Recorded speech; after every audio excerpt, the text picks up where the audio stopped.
Today's video is about beating procrastination and getting started on the things you've been putting off. Now, we all know how hard it is to get started, so I've put together 5 real actionable tips that will help you overcome procrastination and finally make progress. And at the end of this video, I'm going to reveal a bonus combo tip that's so effective, you'll wonder why you haven't done it before. But first, tip number 1. One of the biggest problems we face is the overwhelm we feel about a task. It feels daunting. The steps are too big. And the reason we procrastinate is we're avoiding these negative feelings. By breaking the task down into smaller and smaller pieces, you can make it feel more manageable and less daunting. Start by creating a list of the tasks involved in your project, and then break them down into smaller and smaller, more manageable pieces, and then break them down again until you feel you can attempt one of the pieces without the overwhelm. Tip 2. Often, we feel the task will take too much of our time, and we don't want to commit ourselves to the perceived discomfort for so long. We can solve this by creating a mini boundary around our time. Set a timer for a short period of time, shorter than you think, like 2 minutes or 5 minutes, and work on the task for that amount of time, and then stop. This can help you overcome the initial resistance to starting, but crucially, help you realize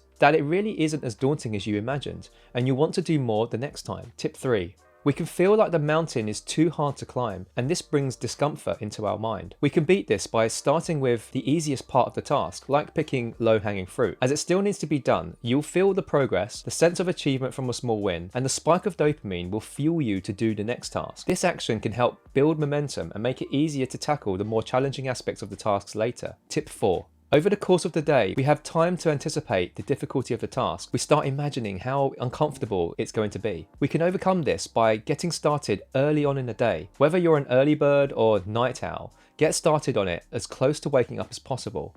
Why? Well, this helps you get the task done before your brain has had a chance to enter the overthinking loop. Tip 5. Tasks we procrastinate on are often filled with tedious or boring tasks we don't like to do. The thought of this can stop us from even starting, and these aspects can be the only thing we think about. We can overcome this by picking the most enjoyable part of the task you know. Tick this off, and this will feel like progress, which will give you the dopamine release just like before, and the motivation to do the harder tasks. And finally, the bonus tip. This is a 2-punch combo. The first part is to use an external source of motivation, such as an article or motivation video, just like this one, as fuel to prime your mindset. And the second part is to immediately follow this up with one of the previous tips. This combination of fuel plus the tiny action can be all you need to get the engine started. If you found this helpful, consider subscribing.